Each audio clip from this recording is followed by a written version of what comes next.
dari tempat online di rumah kami masing-masing. Kami menolak segala kuasa jahat, siasat iblis yang mengganggu pikiran kami dan kami, supaya pikiran kami tertuju hanya kepadamu. Kami boleh melihat wajah Bapa yang berseri kepada kami. Dalam nama Tuhan Yesus, kami berdoa mengucap syukur. Amin. Kita masuk dalam penyembahan. Siapkan hatimu.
Puji Tuhan, saudara-saudara ya. Saya sebenarnya sangat bersyukur sekali kepada Tuhan Yesus karena di waktu lemah tetap saya dikuatkan oleh Tuhan Yesus. Kita tidak punya Tuhan Yesus kita lemah karena masalahnya di dalam keluarga. Karena di dalam keluarga saya bersama istri saya masalahnya kecil, saudara. Tapi karena ada iblis yang ingin mencobai pribadi saya, akhirnya iblis itu mengganggu istri saya dengan berbagai macam cara. Tetapi saya tetap percaya bahwa pertolongan Tuhan itu tidak pernah terlambat sampai hari ini. Karena kami yakin dan percaya masalahnya sedikit, tapi kalau iblis sebenarnya membesar-besarkan masalah di dalam rumah tangga. Begini saudara ya, sisiannya. Saya bersama istri saya ke pasar. Tahu-tahu dikira istri saya udah naik motor di belakang saya dikali. Itu kan bukan disengaja karena kan saya bilang udah ke pasarnya. Udah, bilang udah, dikira udah teh, dia nggak kemana-mana, udah langsung naik gitu ya udah. Tahu-tahu dikira udah itu, udah naik, saya langsung pulang pakai motor. Tahu-tahu di belakang kamarnya istri saya nggak ada, ketinggalan. Sampai saya bilang ke Tuhan di jalan, Tuhan, kok kenapa bisa sampai begini? Apa saya salah? Apa saya sampai saya pakai istri saya sampai istri saya ketinggalan? Tetapi saya tetap percaya, sudah sampai ke rumah Tuhan, tolong jangan sampai ada apa-apa di istri saya. Karena jaraknya cukup jauh ya. Di jalan Raja Wali ke jalan pesantren. Saya kira di sini masih tetap istri saya masih ada di jalan Raja Wali. Ternyata istri saya pakai angkot, dia punya hikmat pakai angkot ketemu di jalan Pantai ke rumah. Akhirnya dia harus dibonceng sampai ke rumah. Tahu-tahu di rumah saudara istri saya dikira saya akan mulai baik. Nggak tahu. Bilang sama anak-anak semua, bapak mangga macam hayang bisa ada kurang. Kalau gitu hayang bisa kurang. Tinggal kerja ke bapak mangga kabar utara jalan itu. Bertobat. Aduh. Daripada saya gini terus ditinggalin gini, lebih baik udah aja kok aja. Saya tahu masalahnya. Karena situ punya istri lagi bilang, kok kemana-mana itu iblis sekodanya, masa anak Tuhan ingin cari wanita lagi gitu ya. Selanjutnya bilang gini, mencobainnya, udah aja kita pisah aja. Udah bilang kita pisah, kita nggak dijawab sama sekali karena Tuhan tahu kalau dijawab makin membesar masalahnya. Kita diamin aja udah. 3 hari dia bilang lagi, karena udah dia nggak mau bicara sama pribadi saya ya. Dia bilang lagi, udah ada sekarang kita masing-masing saya akan memberi makanan di situ. Daripada dimakan di situ lebih baik dibuang tempat sampah. Wah Tuhan, gimana ini kok? Isi saja kemana-mana. Tetapi saya percaya kepada Tuhan.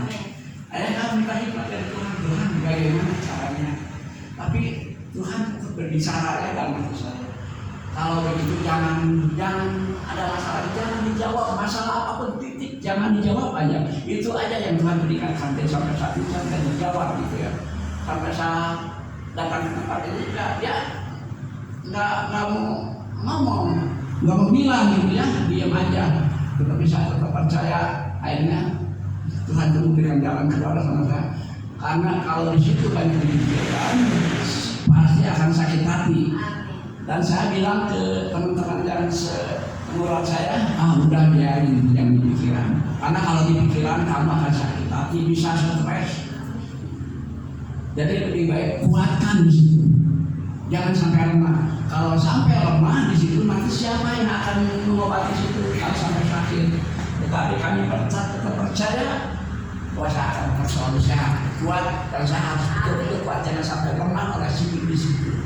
Jadi sampai hari ini bukan beda bukan karakter Tuhan, tetapi saya bisa berdiri di sini karena punya Tuhan yang sampai hari ini selalu hidup di dalam hati kami. Amin.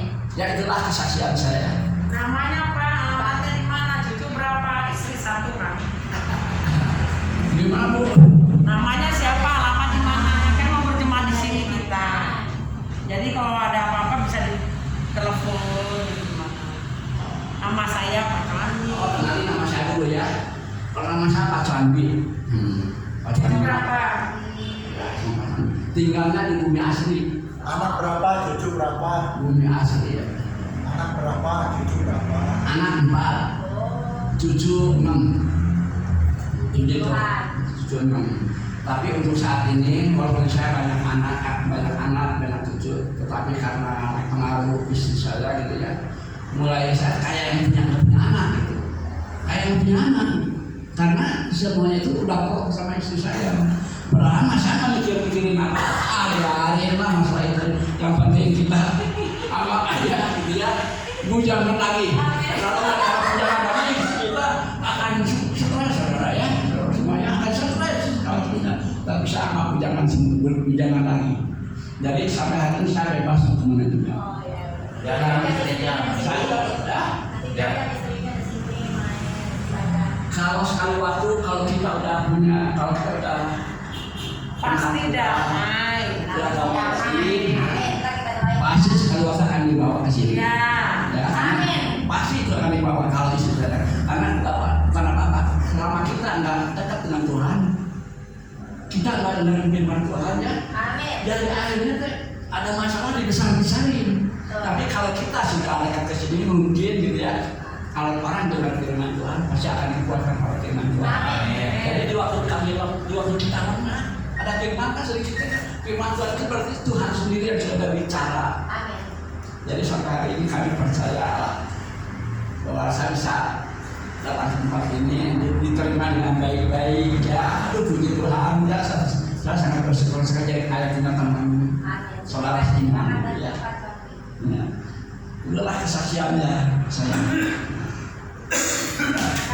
Satu lagi selamat datang. Percaya. Oh masih ada. Yang ketiga nanti masih ada. Oh ya Pak ini. Ya, saya mau ulas sedikit ya, Pak Cuandi ini. Mengulas ya. Saya kenal dari mulai nikahan, belum punya anak, belum nikah ya. Saya tetanggaan di tempat saya yang lama di Ciwalayong. Nah, ini beliau ini ya salah satu jemaat di satu gereja kami bareng ya, setia gitu ya. Hanya ya itulah sifat manusia ya, kadang-kadang memang serba salah, terlalu sayang juga serba salah. Jadi Pak Cuandi ini terlalu cinta sama istrinya. Saya tahu banget gitu ya. 67. Iya. Jadi Pak Cuandi ini gak mau macam-macam, gak mau berantem. Paling-paling diajakin berantem gitu ya. Jadi kenalnya dari mulai bujangan gitu. Sampai sekarang punya anak, punya cucu. Ya puji Tuhan gitu ya. Memang Cucu 3 Pak Cuan. 6 ya. Cucu 6. Cucu berapa? Cucu 6. Amin. Anak 4. Jadi beliau ini kita bergabung di sini karena selama dari mulai pandemi memang tidak ada kegiatan ibadah. Tadinya kami bareng ibadah di tempatnya Pak Han gitu ya, tapi dengan sementaranya Pak Hu gitu belum ada ya. Kebetulan saya ingat saya ajak ke sini. Tadinya memang mau ngajak teman ya, tapi nggak tahu kenapa temannya nggak datang gitu ya. Belum ketemu. Jadi itulah seluruh kesaksian ini Pak Cuandi ini hamba Tuhan juga gitu ya, sangat setia melayani. Itulah kesaksian saya. Yang ketiga berapa menit Ibu? Jangan, harus ada waktunya 5 menit. 5 menit. Ya, 5 menit. Kenapa saya pegang kamera ini? Enggak, biar saya pegang. Karena kamera ini percis firman yang mengatakan jangan sesat. Tuhan tidak membiarkan dirinya dipermainkan, sebab apa yang ditanam orang itu juga yang akan dituai. Pada tahun 2005 Bapak Ibu, saya ditugaskan sebagai perwira ketahanan nasional, jurusan internasional, supaya saya dapat kolonel, karena di Bandung nggak dapat, rebutan. Lalu sejak 2005 itu sampai sekarang ternyata saya sudah jadi YouTuber. Karena setiap membuat laporan kan harus pakai video ke gubernur. Nah singkatnya, sejak 2016 saya pensiun 1 Oktober, hanya 8 yang bisa saya pelihara. Karena yang menjadi masalah adalah begitu sulitnya mencari lagi passwordnya segala macam. Tapi 8 itu saya punya. Percis Indonesia ini sebenarnya hanya 8. ideologi dan seterusnya itu. Jadi saya bikin rumahnya itu 8, tetapi produk ini di sini misalnya nanti ini kan ada 4 bisa dimasukkan ke 8. Jadi 4 kali 8 berapa? 32 yang diperlukan judulnya. Dan saya menjadi sangat nikmat. Misalnya kalau di dalam judul bisnis saya bikin begini. Minggu depan akan saya produksi. Ada salah satu channel itu yang berjudul Membangun Paru-Paru Dunia. Jadi saya bikin gini. Hampir 30 ekor burung di rumah Ucok Sinaga di Jalan Sarijadi, Cihanjuang 2, dan itu merupakan changing to the rest of the world how to building lung support. Bagaimana dunia ini dibangun untuk menjadi paru-paru dunia yang baik di Indonesia. Tolong kasih tanda begini supaya saya berhenti karena 5 menit saya nggak lihat. Nah, artinya Bapak Ibu, sungguh luar biasa. Saya mudah saja langsung di stop. Coba tanda begini ya. Jadi kesaksian saya ini begini. Percis kesaksian Bapak, kesaksian Paulus sudah kuceritakan tadi sama Bapak rohaniku Pak Herbert. Tapi kesaksian ini kalau dikatakan apa adanya itu menjadi laknat. Jadi nggak usah diceritakan. Tapi yang menjadi berkat diceritakan. 3 kali 24 jam yang lalu Ibu Mary, istriku mendapat surat anugerah dari Tuhan melalui Presiden Republik Indonesia. Dia menjadi Profesor Dr. Hotmar Mahoro. Bangga saya kan? Karena beda mencium seorang golongan 2B. Ya, selesai. Terima kasih. Maaf ya Pak Sinaga. Iya, terima kasih buat kesaksian Pak Sinaga, Pak Fatwandi. Kita akan terus berjalan. Yang pasti adalah Tuhan itu baik. amin. Rencana Tuhan itu dahsyat buat kita. Kita dikasih kemampuan yang begitu sangat luar biasa dengan pengalaman-pengalamannya. Ketika kita bisa bersaksi, puji Tuhan, dan kita harus minta hikmat dari Tuhan, mana yang menjadi membangun teman-teman kita. Tapi kita akan sama-sama berjalan, oke? Kita akan terus berjalan. Saya tetap berdoa untuk Bapak Cohadi, ada pemulihan terjadi. Amin. Masalah tidak akan